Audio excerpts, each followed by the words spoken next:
ನಮಸ್ಕಾರ ಪ್ರಿಯ ವೀಕ್ಷಕರೇ, ನಾನು ನಿಮ್ಮ ಭುವನ ಲೋಕೇಶ್.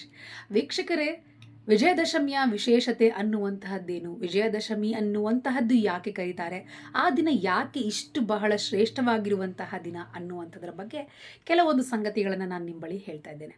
ಹೌದು, ವಿಜಯದಶಮಿ ಅನ್ನುವಂತಹದ್ದು ವಿಜಯ, ಆ ಹೆಸರಿನಲ್ಲೇ ಇದೆ ವಿಜಯ ಅನ್ನುವಂತಹದ್ದು. ಆ ದಿನ ಸಾಕಷ್ಟು ಮಹನೀಯರಿಗೆ ಹಾಗೂ ಆ ಶಕ್ತಿ ಅಧಿದೇವತೆಗಳಿಗೆ ವಿಜಯವನ್ನು ತಂದುಕೊಟ್ಟಂತಹ ದಿನವಾಗಿದೆ. ಹಾಗಾಗಿ ಅದನ್ನು ವಿಜಯದಶಮಿ ಅಂತ ಹೇಳಿ ಕರೀತಾರೆ. ಉದಾಹರಣೆಯಾಗಿ ಶ್ರೀರಾಮಚಂದ್ರನು ರಾವಣನ ಸಂಹಾರ ಮಾಡಿದಂತಹ ದಿನವೇ ಈ ಒಂದು ವಿಜಯದಶಮಿಯ ದಿನವಾಗಿರುತ್ತದೆ.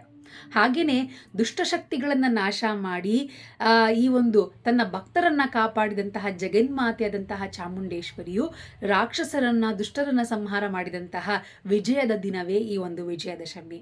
ಹಾಗೆಯೇ ಪಾಂಡವರು ತಮ್ಮ ಶಸ್ತ್ರಾಸ್ತ್ರಗಳನ್ನು ಈ ಒಂದು ಬನ್ನಿಯ ಮರದಲ್ಲಿ ಅಡಗಿಟ್ಟು ಆ ದಿನ ವಿಜಯದಶಮಿ ದಿನವೇ ತಮ್ಮ ಒಂದು ಶಸ್ತ್ರಾಸ್ತ್ರಗಳನ್ನು ಮರಳಿ ಪಡೆದಂತಹ ದಿನವನ್ನು, ಹಾಗೇನೆ ಅವರು ಆ ಶಸ್ತ್ರಾಸ್ತ್ರಗಳಿಂದಲೇ ಕೌರವರ ವಧೆಯನ್ನು ಮಾಡಿದಂತಹ ಒಂದು ಸುದಿನ ಆಗಿರೋದ್ರಿಂದಾಗಿ ಈ ಒಂದು ವಿಶೇಷವಾದಂತಹ ವಿಜಯದಶಮಿ ಅನ್ನುವಂಥದ್ದು ವಿಜಯವನ್ನು ತಂದುಕೊಟ್ಟಂತಹ ದಿನ ಆಗಿದೆ, ಹಾಗೂ ವಿಜಯವನ್ನು ತಂದುಕೊಡುವಂತಹ ದಿನವಾಗಿರ್ತದೆ.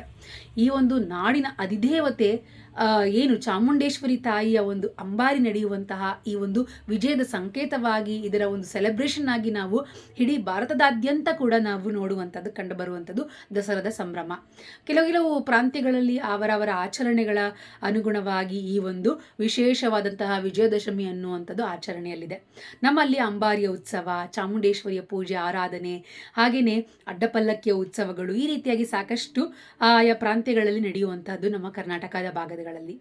ನೀವು ಕೂಡ ನಿಮ್ಮ ಮನೆಯಲ್ಲಿ ವಿಜಯದಶಮಿಯನ್ನು ಹೇಗೆ ಆಚರಣೆ ಮಾಡಬೇಕು ಅನ್ನುವಂಥದ್ದಾದರೆ, ನಾಡಿನಲ್ಲಿ ಸಮಸ್ತ ಜನರ ಒಂದು ಏಳಿಗೆ ಹಾಗೂ ನಿಮ್ಮ ಒಂದು ಅಭಿವೃದ್ಧಿ ಆಗಲಿಕ್ಕೆ, ವಿಜಯವನ್ನು ನೀವು ಕೂಡ ನಿಮ್ಮ ಮನೆಯಲ್ಲಿ ಸಂಭ್ರಮ ಮಾಡಲಿಕ್ಕೆ ಈ ಒಂದು ವಿಜಯದಶಮಿಯ ದಿನದಂದು ನಿಮ್ಮ ಮನೆಯ ಮುಂಬಾಗಿಲಿಗೆ ತೆಂಗಿನಕಾಯನ್ನು ಹೊಡಿಬೇಕು. ಹೌದು, ಹೊಸ್ತಿಲನ್ನು ಸಂಜೆಯ ವೇಳೆ ಪೂಜೆಯನ್ನು ಮಾಡಿ ತೆಂಗಿನಕಾಯನ್ನು ಹೊಸ್ತಿಲಿಗೆ ನೀವಿಳಿಸಿ ತೆಂಗಿನಕಾಯನ್ನು ಹೊಡೆದು ಬಾಳೆಹಣ್ಣನ್ನು ಕೂಡ ಇಟ್ಟು ನೈವೇದ್ಯ ಮಾಡಿ ವಿಜಯದ ಸಂಕೇತ ಅಂತ ಹೇಳಿ ಆ ಒಂದು ಹೊಸ್ತಿಲಿಗೆ ನೀವು ಪೂಜೆಯನ್ನು ಮಾಡೋದ್ರಿಂದಾಗಿ, ಆ ವಿಜಯದ ಸಂಕೇತವಾಗಿ ನೀವು ಪೂಜೆ ಮಾಡೋದ್ರಿಂದಾಗಿ ತಾಯಿಯ ಅನುಗ್ರಹವಾಗ್ತದೆ. ಹಾಗೆ ತಾಯಿಗೆ ನೀವು ಇದು ಕೃತಜ್ಞತೆ ಸಲ್ಲಿಸುವಂತಹ ವಿಧಾನವಾಗಿರ್ತದೆ. ಖಂಡಿತವಾಗಿ ಈ ಒಂದು ಪದ್ಧತಿಯನ್ನು ಮಾಡಿ ನೀವು ವಿಜಯದಶಮಿ ದಿನ ತಾಯಿಯ ಅನುಗ್ರಹವಾಗ್ತದೆ ಅಂತ ತಿಳಿಸ್ತಾ, ನಿಮಗೆ ಇನ್ನೂ ಹೆಚ್ಚಿನ ಒಂದು ಸಮಸ್ಯೆಗಳಿದೆ, ಅದಕ್ಕೆ ಪರಿಹಾರ ಬೇಕು ಅಂದರೆ ಕೆಳಗೆ ಕಾಣ್ತಾ ಇರುವಂತಹ ಗುರೂಜಿಯ ನಂಬರ್ಗೆ ಕಾಂಟ್ಯಾಕ್ಟ್ ಮಾಡಿ. ಹಾಗೆಯೇ ನಮ್ಮ ಚಾನಲ್ನ ಸಬ್ಸ್ಕ್ರೈಬ್ ಮಾಡ್ಕೊಳ್ಳಿ, ಇನ್ಸ್ಟಾಗ್ರಾಮ್ನಲ್ಲೂ ಕೂಡ ಫಾಲೋ ಮಾಡಿ. ಎಲ್ರಿಗೂ ಒಳ್ಳೆಯದಾಗಲಿ. ಧನ್ಯವಾದಗಳು.